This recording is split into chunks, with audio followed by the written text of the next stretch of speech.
Hey there, welcome to One Take, powered by backers. Right? No judging. Yeah. No judging. The millennials are really changing that. Is charm. No.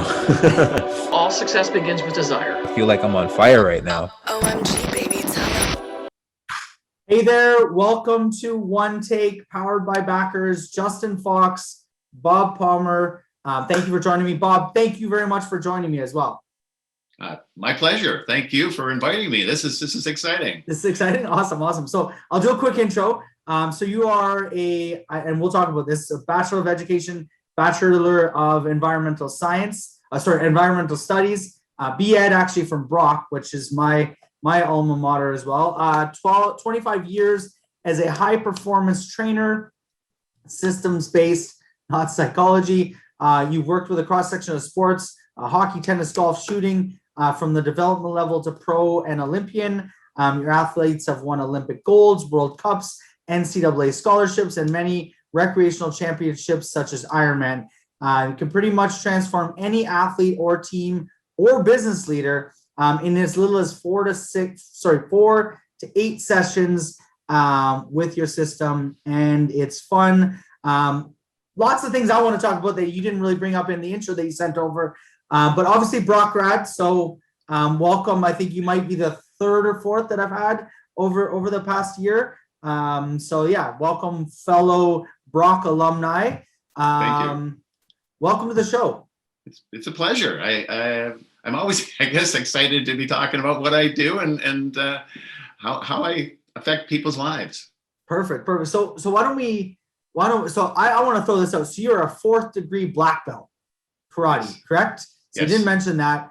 I just wanted to throw that out there. So obviously you've got a lot of experience training over, like we're talking, decades of training athletes. I would think more in the martial arts, but then obviously you've kind of migrated into Sport Excel and you've written books and you've done a number of other things, correct? So Yeah. I usually ask the question, do you want to start now or in the past? So where should we start? Should we start, you said you just moved to Halifax 6 months ago.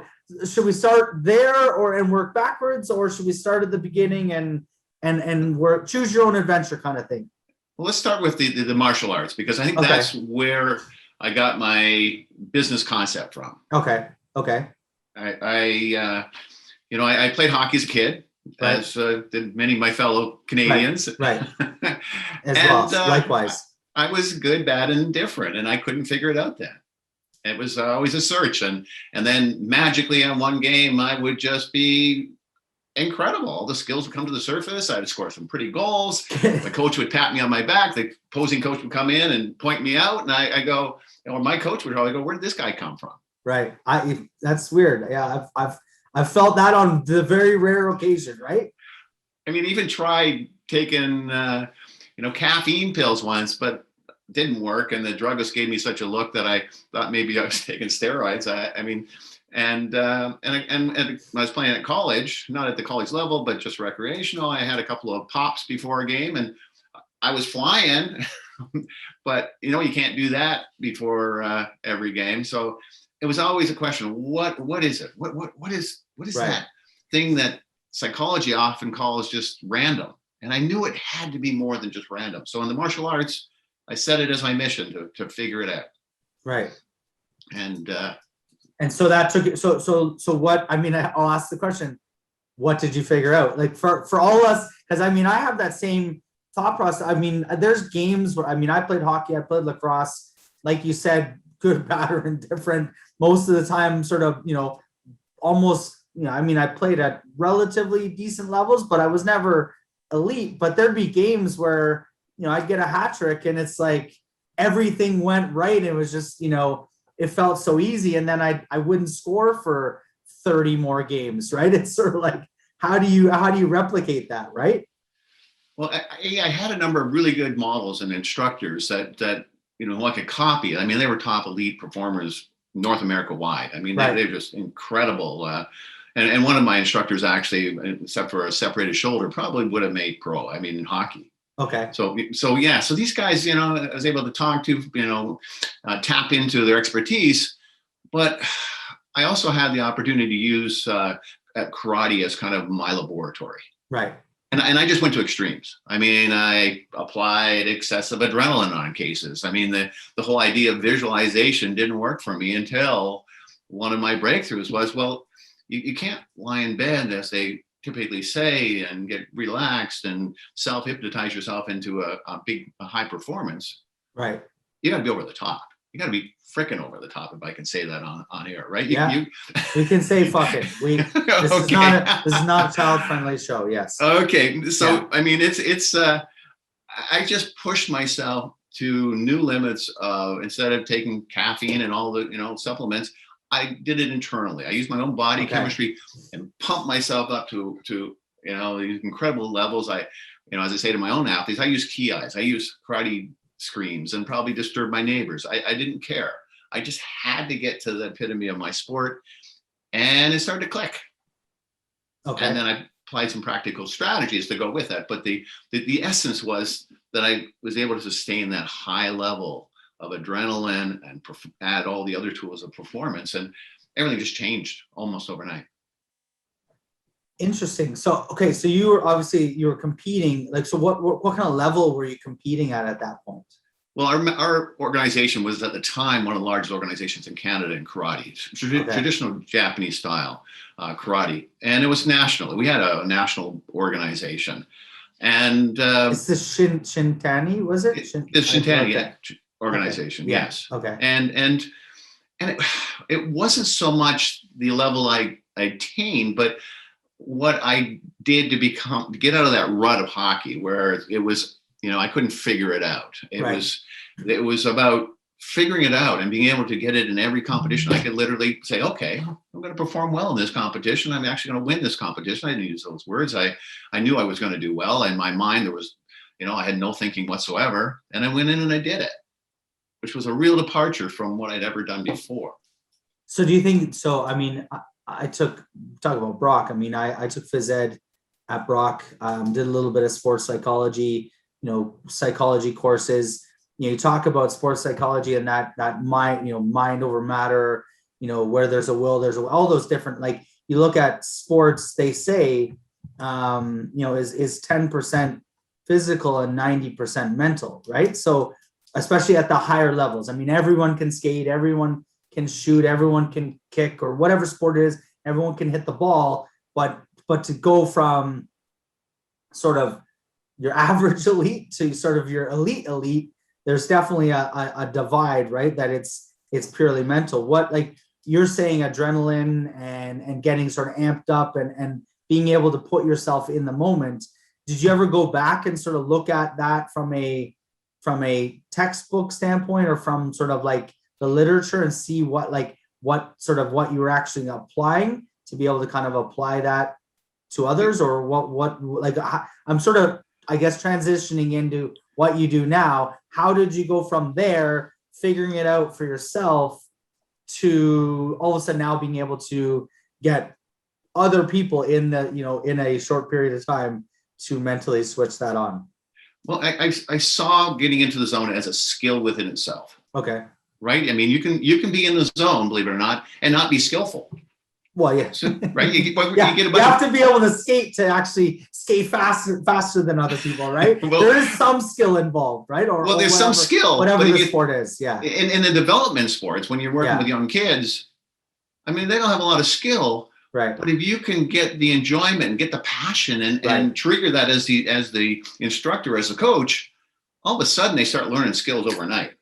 Right. So it makes it fun, right? And they go home and they practice, and I mean, it just becomes enjoyable versus a sort of taxing, sort of, unenjoyable. Yeah. Is the unenjoyable a word? Yeah, I think so. So that first step of being in the zone became a step-by-step process. Okay. Right. And for me, it was always hit and miss. And for my athletes, it's here's what you do to get there. Right. And they're usually very skillful. They're Olympians already, or they're professionals, or they're, they're high level amateurs. Well, they already have that skill base. But when they apply the zone layer to that, guess what happens? All those skills come to the surface all the time. Okay. And the other neat thing that happens when you have that zone level of skill, you really notice your deficiencies. I mean, if you're down here all the time and you're skillful, but your brain isn't in it, well, you miss a lot of stuff. Okay. But if you're up here and you're surfing all that stuff and you're having fun, but then you do this, it's obvious. Right. So they come back to me and they go, okay, Bob, that sucked. This happened. How do I fix it? Well, they already know the tools by that time. So I minor correction and they're back out playing, or they call me the night before and we make an adjustment. Right. Right. So, okay. So let's walk through pretend. Can we do like a little pretend? Like what would the process look like? Like say I'm a I don't know what to pretend. Say I'm a one of your possible people you're working with, right? What's the process? How would that look like? Like what would you would you walk me through that? Yeah. Well, first of all, when anyone comes to me, such as yourself, I'd say, well, what the heck do you want? I mean, most athletes are tired of floundering, tired of inconsistency, tired of this, that, and other, right? Right. And so yeah, that's what I want. I'm tired of inconsistency. Yes. So you want to win, right? I want to win. I mean, yes. some kids are afraid to say that word because they've been told, well, if you think win, it's not going to happen. Yes. I mean, the outcome is really important here. Why are you in a sport anyway? So that's the first thing we discuss. And then once they establish what they want, Olympic medal, just recreational, whatever, or business, more profitability. Well, that's what I was going to say. Yeah, you said you alluded to business as well, right? So yeah. Let's say for entrepreneurs, I mean, a lot of the people that are going to be watching are entrepreneurs or people in sort of the business world. What would be kind of what would be their goal? Like, what are some of the goals that people come to win more profitability? Like more profitability, better relations with staff. Right. Right. Better time management. Right. How to deal with external things to work that influence work, like your spouse and your children and all those kinds of things. Homeschooling two homeschooling. Kids, that's a big one boys, now. 5 and 7, right? Yeah. And trying to run a business and doing run a business. There's a lot of people that are in that same kind of boat right now. I mean, so one of the higher level strategies I teach is really a way of installing version 2.0 into your brain so that you're much more organized. Okay. But that's getting to that's beyond, I think, what we're talking about here. But it is, on a basic level, if one of your problems is that you're struggling with your staff, for example, right? Then, well, first of all, the zone might even solve most of it, because we all have something called mirror neurons. I don't know if you've heard that term in your psychology. No. The mirror neurons are really how we have empathy, how we build rapport, how we learn. When your kid falls and hurts her knee, you feel that. Right. You feel it. How do I feel that? I mean, I feel that pain, right? My knee. And that's called mirror neurons. It's a modeling process. Okay. Right. So once you understand that we all model, we all look to other people, there's kind of the strongest person in the room will have the influence on everybody else, either positively or negatively, because we're kind of our mirror neurons, to give you a metaphor, is very much like Bluetooth. It's searching. Ah! Okay. Got it, right? Right. So once you understand that, you got to be the strongest person in the room. So if you're the leader of an organization and you're walking around in the zone all the time, everybody just feels different. So a typical CEO of a sports organization that I work with, I told him after our first meeting, in 6 months, I'm going to go and look at your athletes. And I better see a change in them, or I haven't done my job to help you make a change in yourself. So simply by taking his zone to that extreme next level, he's influencing his directors, they're influencing the coaches, right down to the athlete. And it's a phenomenal thing to experience, but it's also phenomenal for me to sit back and watch that that process start to happen. Now, right. It isn't just, so that's the first part, but I teach strategies to go along with that. So you're struggling with one particular staff member. Most of them are in a pretty good place. One guy's just not getting it. Well, I teach some strategies to show them how to, in that particular situation, help them modify their behavior. Much of it subconsciously, but with other means as well. Interesting. So how much do you think the subconscious mind plays into that? In my world, 100%. Yeah. Yeah. So consciously, you're trying to change the subconscious. Well, just simply, if I take you to the zone, I mean, the second part would be teach you how to get in the zone. Do you want to go there? Yeah. Let's do that. Let's go through a full. I mean, I'm sure we can't do a 6 months of counseling or work in a 20-minute call or training, counseling. whatever you want to call it. Yeah, training. Yeah. Let's go next step. Well, you're in the zone now. I'm You're in the zone. You're a great presenter, right? You're right now. You're feeling it, right? Yeah. I mean, I wasn't. I'll be honest. When I started doing this a year ago, I was horrific. Like I was stumbling all over. Didn't know what I was doing. Didn't know where I really wanted to go with it, and I wasn't very good at it. I don't think I'm very good at it now, but I think I'm a little more comfortable. Okay, so you're more comfortable, and so maybe it's just easier for me to get you in the zone because you're more comfortable. But right. But I want you to think of one of your moments of brilliance. Okay. Sure. Okay, got one. I mean, you say you have children. There must be some pretty good ones Yeah. there Oh too. yeah, amazing moments in life. Yeah, for sure. Okay, so when you're in that moment of brilliance, how does it feel? Yeah, it's pretty like almost like surreal, right? Outer body kind of. Yeah. Okay, so now here's where I come into play and say, okay, I want you to drill down. I want you to go inside. What's that feel like inside when you're in that zone? Now, some people compare it to having a hot cup of soup, nice and warm. Other people compare it to, just an electric buzz. What's your? Yeah, I think it's kind of like that, like an electric buzz, sort of like you're just like, you're amped up. Yeah, I sort of am self-diagnosed ADHD, so I'm always kind of amped up, but at times. But I think there's a different sort of like, I feel like there's a focus, or there's like a focus that where you can feel the moment of what you're focused on. And that focus, that feel, as I call it, that zone signal, is your signal to do whatever you want. Now you feel it right now?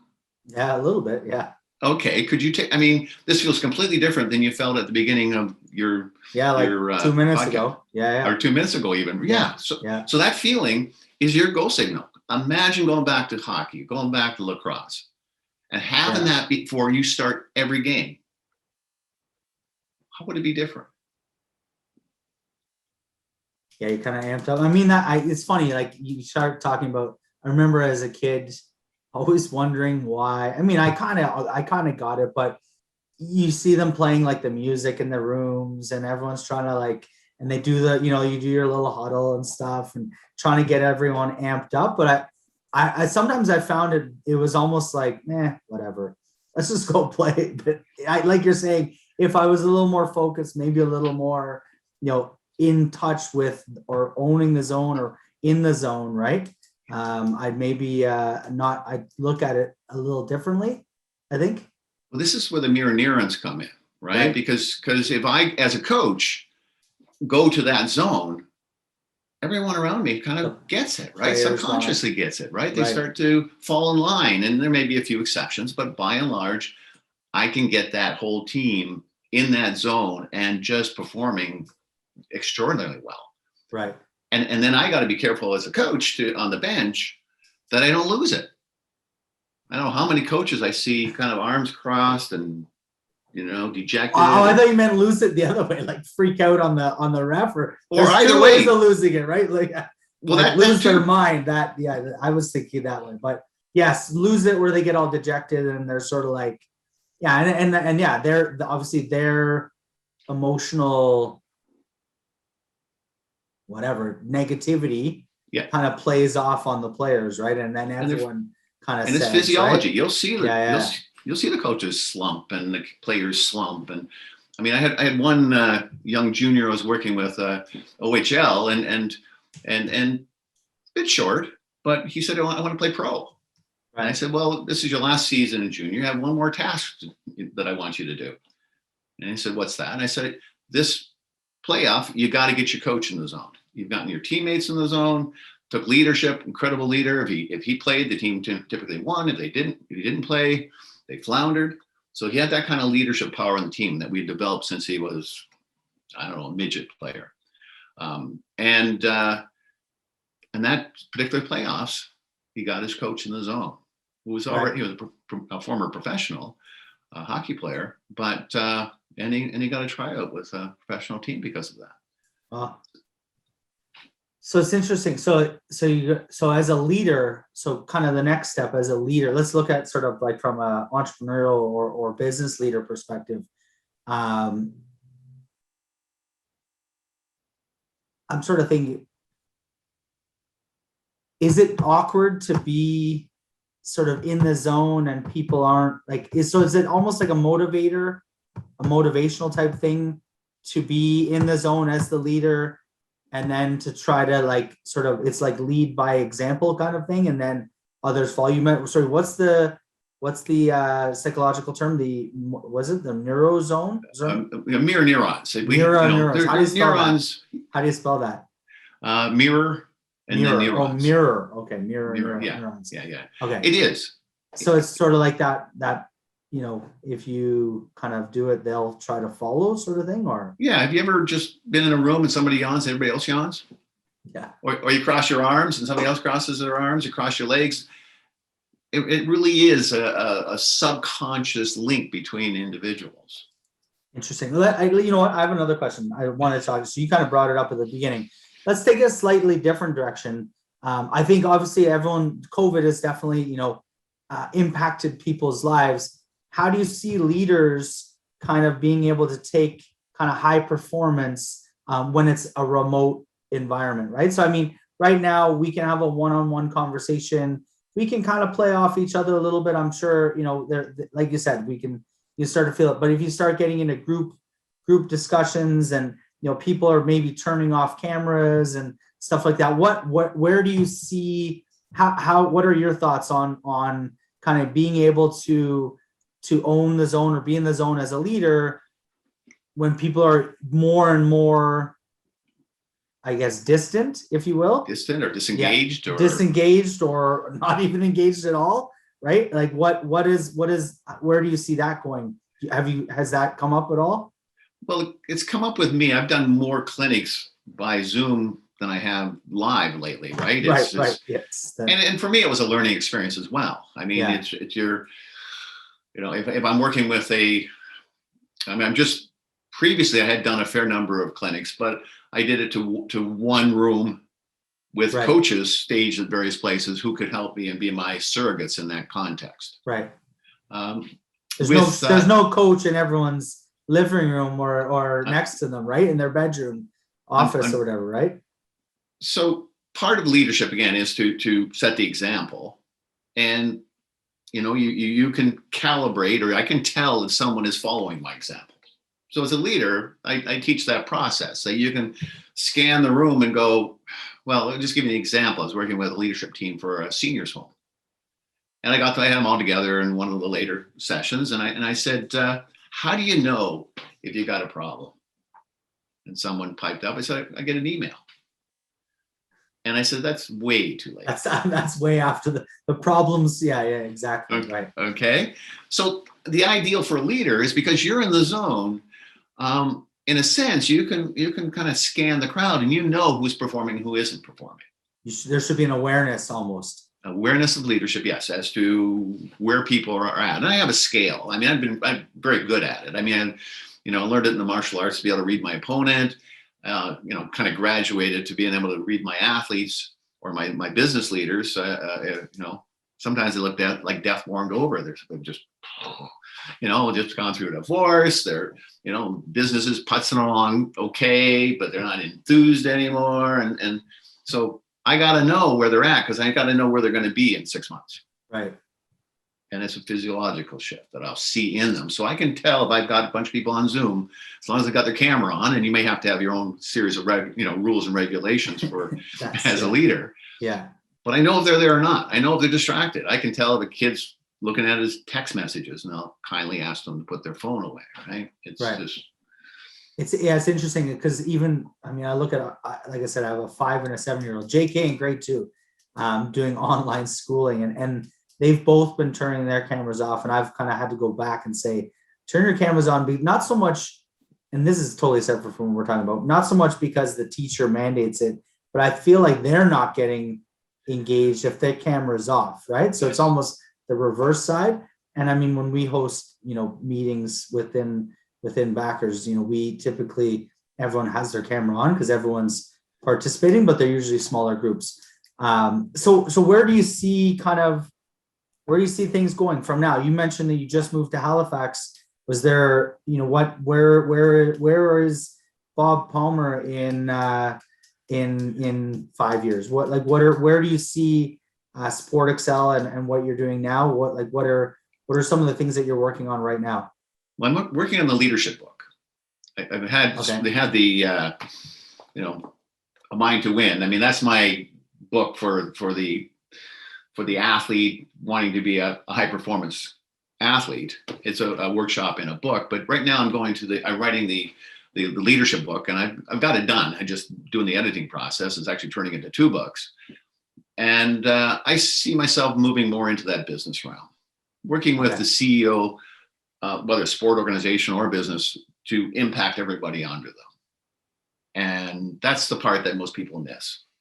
They even now, your team doesn't make the playoffs, they start trading people. They don't put the microscope on leadership like it should be.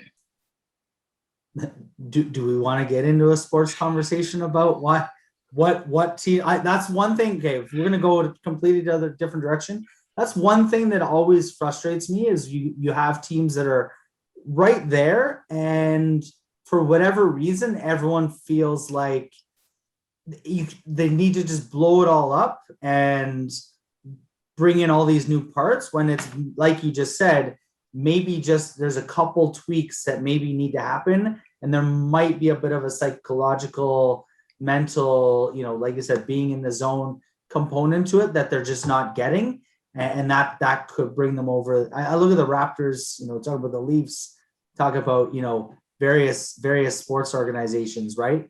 They want to blow it all up and bring in everyone new, when maybe it's just a matter of getting guys to perform at their highest because of their psychological or mental components. Exactly. Is that Just have to look at St. Louis brought in a new coach mid-season, Stanley Cup. Yeah, last year or 2 years ago, whatever. Yeah. Montreal brought in a new coach. Their stats had been terrible up to the new coach coming in this year. I don't know how far they're going to go, but they, it just changed overnight. Look at Las Vegas. What the heck did they do? Nobody really knows, except if you look at the leadership structure, you'll understand it. What did they do? If you look at their leadership structure, the owner himself, he'll blow you out of the water as far as being a zone individual compared to other individuals of other organizations. They brought in a GM who was in the zone. Who is the GM of Vegas? I totally forget. I forgot. Yeah, I forgot. I'm. So give me, okay, if you don't mind, can you give me an example of some people that you think are in the zone that maybe are sort of prominent individuals that we could reference to say, hey, that person's in the zone? Well, I would say some of the top stars in terms of Microsoft and Apple. I mean, those guys, Tim Cook, those kinds of individuals, they radiate the zone, and for good reason. They top those organizations because they're drawing people up. They're getting people to be creative, innovative, that type of thing. So if you're on business, I mean, sport, there's always been one coach, John Cooper, who I've always admired. He just, right from the get-go, before he was winning anything, I said, there's a guy that's going to go places, because he just irradiates that. And you look at him and, you connect immediately. And I can name other coaches and I won't by name, but I don't really want to play for them. and they say, well, you're a $1 million player or multi-million dollar player. You should be able to overcome anything. Well, you can. But if you don't know what the problem is, you don't know that there's a wet blanket over your team because of individual A, B, or C, then you don't have your antenna up to prevent that kind of thing. It's interesting. So it definitely comes from the top. Obviously, you're saying so leadership, but you gave an example where it could potentially be brought to the top. You mentioned the OHL player who was sort of, you mentioned to kind of give the leadership to kind of, it's almost like leading from thin, or I don't know how you but so what if leadership is looking to kind of implement something of this nature, like, I'll use myself. So I'm looking to, be in the zone, kind of bring this out, radiate it, as you used, to our, whether it be employees, staff, externally to partners or whoever we're working with. But I feel that they're not like, so I just keep pushing, right? Keep pushing. And then if you're internally, same thing, you just keep pushing. Is that sort of, or identifying, though? I think a key thing you said was identifying maybe where the weaknesses or the flaws or the wet blankets, as is a good term, where the wet blankets are, and then kind of, do you identify them and kind of maybe focus on that a little bit, or where, like, how do you implement? I mean, it's easy to say be in the zone yourself and hopefully those around you, but is there a way to kind of address maybe an existing, this is not so much specific, but more an existing problem where you're trying to address that, right? Like, new coach coming in, like, how do you go about sort of like, is there a stepped approach to that, or what are your thoughts there? There is a stepped approach. Big questions. Sorry. Many, there was like 20 questions wrapped into one. 20. Yeah. Go ahead. 21 questions. Go now. It's a step-by-step approach. So you start with the leader, right? Right. And immediately they start to feel the transformation. Right. You start to feel where the problems really are. Now they can identify. I mean, I worked with one guy. He was a ski hill operator. And so he had a number of silos, right? There was the kitchen or the food services. There was equipment rental, advertising and promotion, and a whole bunch of different silos that he had to deal with. And so we sat down, and he was able to identify which ones weren't functioning. And one, it turned out he just didn't know. So I went and sat in with them for a day and figured out there was no problem there. The communication was kind of iffy. The other one, he knew he had a problem with this guy. And so I said, well, you really have three choices. One is you can set the bar so high that he gets to it. Fantastic. Or you can set the bar so high that he decides he can't get to it and he quits. Achieve. Right. And the third one is you fire him. Right. So it's not, I mean, right. Okay. Yeah. It sort of works. It works itself out either way. Right. So you set a plan in place, and then and it turned out the guy left on his own volition, which was good because, his spouse worked in one of the other as a manager. Firms. Okay. Yeah. Right. So not a competing one, but in the same firm in a managerial position, so that, firing would not have been good. Right. Interesting. So so you kind of identify and then kind of address it, take a stepped approach, but at the same time, you're in the zone the whole time. You're realizing where you're at. Do you find is it tough? Like, do you find that, because a lot of people are dealing with a lot of different things. It's, sometimes it's like a confidence thing. Maybe it's a historic, like, just kind of life has been, given you seemingly lemons all day long, all your life, right? Is there, there's people like that, right? It's sort of that constant kind of, is there, we'll end it at this, because I don't want to take too much time, and I appreciate you joining me here. Is there like a quick little,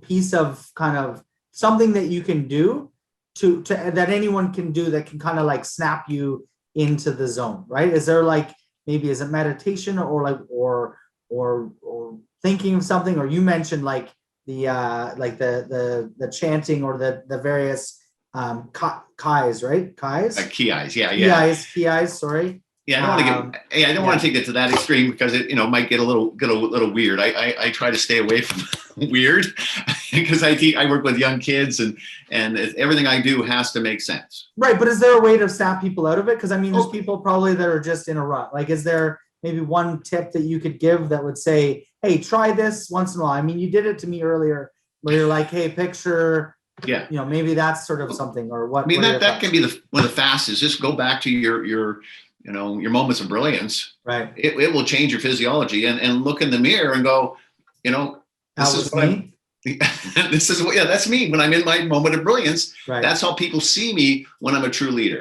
Right. And then you might even think of one of your negative times, and you'll watch yourself shrivel. Right. And do I really want them to see this? See the comparable, right? Yeah, it's comparable. So that's one thing you can do. The other Yeah. is it's kind of an easy fix. I do it within the program. Is think of some of your role models, Okay. and as you're standing in front of that mirror, step into one of them, and notice what happens, and notice what that feels like. And that's again neurons. That's triggering them to kind of learn very quickly, accelerate your learning in that process. And all of a sudden, it just you feel different. Right. And that different feeling is what I call, one of your signals for the zone. Yeah. And then you got to practice and learn to live in that difference. Interesting. Well, Bob, I really appreciate you joining me here today. Thank you very much. I end it usually on one question. If there was one word, sort of piece of advice that you would go back and give to a younger you or somebody coming up kind of at this point, what would that one word be? Figure out the zone. It will help you overcome a lot The of zone? crap. Perfect. Awesome. Figure out the zone, figure out what your zone is, obviously, right? And it's different for everyone, and there's, different levels, but everyone, there is a zone that they can get into to perform at their highest, right? Yeah. Yeah. It just makes life so much easier when you're there, and it has such a much greater influence on people around you in a positive way. Perfect. Awesome. Well, Bob, thank you very much again for joining me. It's been Thank you, great. Justin. Everyone else, this is One Take, powered by backers, Justin Fox, Bob Palmer, and I will see you guys again very soon. Thanks, Bob. Thank you. Hey there, welcome to One Take, powered by backers. Right? No judging. Yeah. No judging. And the millennials are really changing that. Is charm. No. All success begins with desire. I feel like I'm on fire right now. OMG, baby.